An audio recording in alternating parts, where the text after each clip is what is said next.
Bwana Yesu asifiwe. Ni mtumishi wa Mungu Derek Michael. Ninakukaribisha kuweza kufuatilia mafundisho haya neno la Mungu kwenye channel yangu ya YouTube, lakini pia ufuatilie kwa mitandao yangu ya kijamii Facebook, Instagram pamoja na TikTok. Usiache kushare, usiache kucomment, usiache kusubscribe, lakini pia usiache kulike ili watu wengi waweze kufikiwa na ujumbe wa Mungu kwenye maisha yao.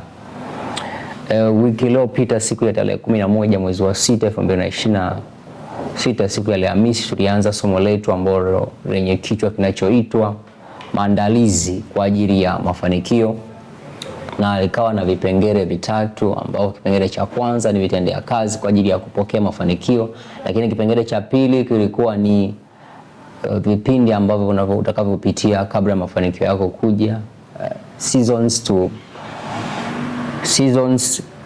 to pass before your progress come. Lakini pia kipengele cha tatu ni kipengele cha kuangalia vitu ambavyo vitakavyoharibu mafanikio yako, au vitu ambavyo vitakavyofanya mafanikio yako yaweze kuchelewa. Leo hii nikukaribisha tena tuweze kuendelea na kipengele hiki cha pili. Kama ukuweza kufuatilia kile kipengele cha kwanza, ni msingi sana na ni muhimu sana ukafuatilia ili kuweza kuwa na mwendelezo mzuri na kuweza kupata maana nzuri ya kuweza kuunganisha kuanzia pale mwanzo mpaka hapa ambapo tumeendelea kwenye kipengele cha pili. Vipo vipindi vinne ambavyo kila mwanadamu lazima avipitie wakati akiwa anajitafuta, wakati akiwa anataka kupata mafanikio. Na vipindi hivi ni Mungu ambavyo ameviweka ili kuweza kumsaidia mwanadamu kuweza kufikia kwenye maisha yake, kwenye hatima ya maisha yake, au kufikia kwenye mafanikio yake. Na hivi vipindi ni vipindi ambavyo kama mtu hawezi akaelewa, anaweza akakata tamaa mapema ya kuendelea kupigania ile ndoto yake, ya kuendelea kupigania kazi anayoifanya, ya kuendelea kupigania kwenye ile biashara ambayo anayoifanya ili kuweza kufanikiwa. Vipindi hivi vinne ni vipindi ambavyo vitakusaidia baada ya kuwa umesikiliza mafundisho haya, vitakusaidia kuelewa ili kuweza kuondokana na changamoto ambazo zipo mbele yako na ambazo zinaweza kukukumba. Ukishakwisha kuzifahamu, una uwezekano mkubwa wa kuweza kuondokana na hizo changamoto na ukajua namna ya kuweza kukabili. Vipindi hivyo ni vipindi vifuatavyo. Kipindi cha kwanza ni kipindi cha maandalizi, lakini kipindi cha pili ni kipindi cha wakati wa kupanda, lakini kipindi cha tatu ni wakati wa kusubiri, time of waiting, lakini kipindi cha nne ni kipindi cha kuvuna au kupata matokeo ya kila ambacho umekipanda. Kipindi hiki cha kwanza ambacho ni kipindi cha maandalizi, kila jambo kabla ya kufanyika linaanza na maandalizi. Hakuna jambo ambalo linaweza likafanikiwa pasipokuwa na maandalizi. Maandalizi mazuri ambayo yanayokuwa yanafanyika mwanzoni kabla ya jambo lenyewe halijafanyika ndio huwa yanaleta matokeo mazuri. Na kwenye hiki kipindi ambacho unachokuwa ni kwenye maandalizi, ni kwenye nyakati ngumu ambazo utakazokuwa unapitia, ni kwenye changamoto mbalimbali ambazo utapitia. Kwenye kipindi hiki utakutana na watu ambao watakukataa, utakutana na watu ambao wataondoka, watu wa karibu ambao uliokuwa unategemea waweze kusupport, waweze kukushika mkono, ndio watu ambao wataondoka karibu yako. Kwa sababu ni kipindi ambacho Mungu atahitaji kukuandaa kwa ajili ya kuelekea kwenye kila ambacho amekipanga, kila ambacho ameweka kusudi kwa ajili ya maisha yako. Kwa hiyo kipindi hiki Mungu mwenyewe ndio atakao kuwa na kuandaa. Luka 1 na mstari ule wa 80, Biblia inasema yule mtoto akakua akaongezeka nguvu rohoni kabla ya kutokea kwake kwenda kwa Israeli. Huyu alikuwa ni Yohana. Yohana kabla ya kwenda kwa Israeli, kabla ya kwenda kutokea kwa Israeli, alipitia kwenye maandalizi. Na maandalizi yake aliyokuwa anafanya, alikuwa akiishi jangwani, chakula chake kikiwa ni nzige pamoja na asali. Akikaa kule, Mungu akiwa anamtengeneza. Na wakati huo ambao Mungu anamtengeneza ndio wakati ambao aliyokuwa anampa nguvu za rohoni. Nguvu za rohoni ambazo alizokuwa anazitengeneza ni kwa ajili ya kwenda kukamilisha lile kusudi ambalo Mungu alikuwa amemweka kwa ajili ya kuandaa watu kuja kumpokea Yesu Kristo. Na kabla ya kwenye maisha yako, kabla ya jambo lolote hujaweza kulifanya, fanya maandalizi mazuri. Jitahidi kuwekeza nguvu zaidi kwenye maandalizi. Maandalizi ni ya msingi zaidi kuliko kila ambacho unachotaka kukifanya. Maandalizi mazuri yanakupa kujiandaa kwa ajili ya kukabiliana na changamoto ambazo iko mbele yako. Na kipindi cha pili ni kipindi ambacho ni wakati wa kupanda. Kwenye huu wakati wa kupanda ndio wakati ambao unaanza kulifanya jambo lako. Sasa wakati huu ni Yohana anatoka kule alipokuwa anakaa milimani, anatoka kule msituni alipokuwa anaanza kuwaendea watu, anaanza kueleza zile habari za Yesu. Na huu ni wakati ambao sasa unaanza kukifanya kila ambacho umeshakwisha kukiandaa. Na kwenye hiki kipindi maana yake ni kwamba baada ya kuwa umefanya maandalizi mazuri, baada ya kuwa kwenye maandalizi umegundua kusudi lako, umegundua unataka kukifanya nini, ndio wakati unaanza kupanda. Na huu wakati wa kupanda ni wakati ambao uwezi ukasema kwamba unapanda leo alafu kesho utavuna. Ni kama mkulima hawezi akasema ameandaa shamba, baada ya kuliandaa shamba akapanda alafu akavuna. Hapana, baada ya kuwa umepanda utasubiri. Baada ya kuwa umepanda utakuwa na muda ambao ni wa matazamio, utakuwa ni muda ambao utautoa kwa ajili ya kusubiria ili kuja kupata matokeo. Na wakati huu wa kupanda ndio wakati wa kuwekeza nguvu zaidi kwenye kila ambacho unachokifanya. Mkulima anapokuwa anapanda, ataweka mbolea, atamwagilizia. Wale wanaofanya kwenye kilimo cha umwagiliaji watamwagilizia, watafanya kila kinachowezekana kwa ajili ya kuhakikisha ile mbegu inatoa matunda. Na ndio ili kila kitu ambacho kwenye ulimwengu ambao tunaishi kipo kwenye mfumo wa mbegu pamoja na matunda. Ili uweze ukavuna lazima upande. Maandiko yanasema Mungu hazihakiwi. Usijidanganye. Apandacho mtu ndio atakachokivuna. Kila ambacho unachokipanda ndio utakachokivuna.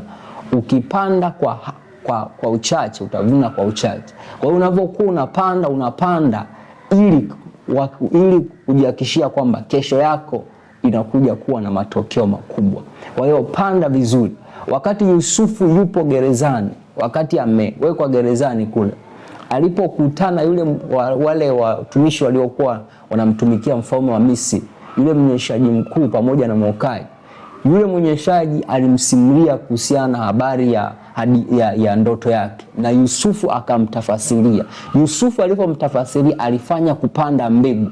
Ile mbegu ambayo aliyoipanda baada ya miaka miwili ndio iliyokuja kumsaidia yeye, akakumbukwa na mnyeshaji mkuu, akatajwa mbele ya mfalme.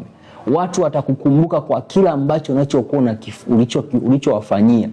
Ukiwafanyia watu mabaya watakukumbuka kwa mabaya, lakini ukiwatendea watu mazuri, ukawafanyia watu mema, ukawatendea watu mambo mema, baadaye na wao watakukumbuka na kukufanyia mambo mazuri.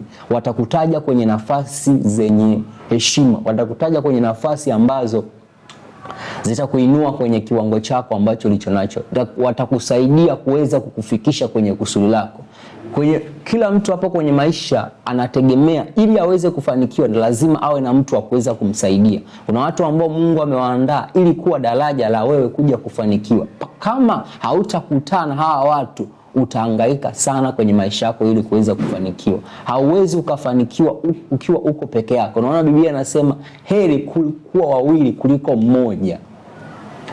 Ukiwa mwenyewe tu kwenye maisha ukapambana pasipo kusaidiwa na watu, hauwezi ukafikia lengo lako. Kwa hiyo ni msingi ukafanya kwa panda mema, panda kwa watu mema, lakini fanya kwa nguvu zako zote kwenye kila ambacho unachoamini utafanikiwa. Lakini kipindi cha tatu ambacho tutakipitia ni wakati wa kusubiri. Kwenye huu wakati wa kusubiri ndio wakati ambao huwa na changamoto kubwa, kwa sababu umefanya kila kitu kwa usahihi, umepanda mbegu kwa usahihi, umejiandaa vizuri, lakini bado matokeo yanakuwa bado hayajatoka. Si kwamba matokeo hayajatokea, ni kwamba upo kwenye mchakato. Kila kitu lazima kipitie kwenye mchakato. Hakuna kitu ambacho kinatokea tu. Hakuna mafanikio ya siku moja. Hakuna mafanikio ya kulala afu kaamka tayari umetajirika. Hayapo. Ni lazima upitie kwenye mchakato. Mungu atakupitisha kwenye mchakato. Wakati huo ambao Mungu anapokuwa anakupitisha kwenye mchakato, anakuwa anakuandaa. Anauandaa kwanza moyo wako ili uweze kupokea vile vitu ambavyo baadaye havitaweza kukusumbua wewe. Maanake kama hautakuwa umeandaliwa vizuri kwenye huu wakati wa kusubiri, kama Mungu hajakuandaa vizuri, kama Mungu hajakupa huu muda wa kukusubirisha kwanza, unaweza ukapokea vile ambavyo haikuwa ni matazamio au haikuwa ni matokeo ya kwako.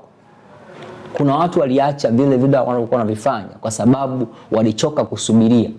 Kuna watu walikata tamaa, wakaacha kufanya vile ambavyo walivyokuwa wanafanya. Kuna watu waliondoka kwenye nafasi za heshima walivyokuwa wanasubiria wapandishwe vyeo, lakini muda ukawa unaenda na wao wanataka kupandishwa cheo, lakini bado wakawa hawaoni nafasi hiyo, wakaondoka. Lakini baada ya muda tu nafasi ya kupandishwa cheo ikawa imetoka, lakini wao hawapo. Kwa hiyo usiondoke kwenye nafasi ambayo unaoifanya kwa sababu ya haraka yako. Kuwa mvumilivu, mvumilie Mungu na uwe mtu ambaye ni mvumilivu wa kuweza kusubiria vitu kwa muda wake.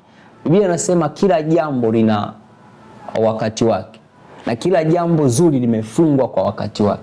Majira ya kwako ya kufanikiwa yakishafika, hakuna atakayeweza kuyazuia, lakini Mungu ndio ameruhusu ili uweze kupita kwenye ule wakati wa kusubiria, ili baadaye uweze ukavuna kila ambacho umeweza kukitarajia.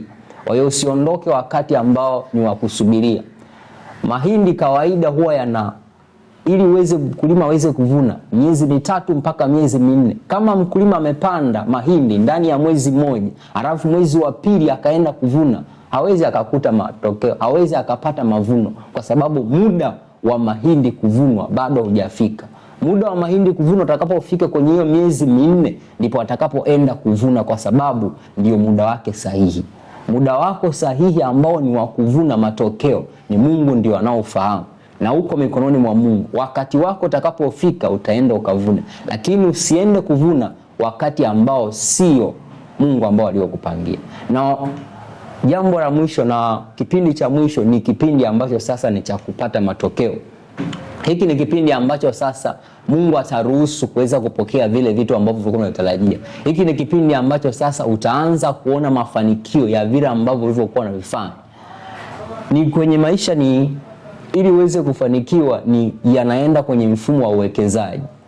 Baada ya kuwa umewekeza kwa muda, sasa utaanza kuvuna, utaanza kupata ile return, utaanza kupata ile profit, utaanza kupata ile faida, utaanza kupata kila ambacho ulichokuwa umekifanya kwa muda ambao uliokuwa umejiandaa, kwa muda ambao uliokuwa umepanda, kwa muda ambao uliokuwa umesubiri. Wakati huu utaanza kufurahia matokeo ya kila ambacho ulichokuwa umekifanya. Yusufu anaanza kufurahia matokeo ya kila ambacho alichokuwa amefanya baada ya miaka 2. Miaka 2 inapita.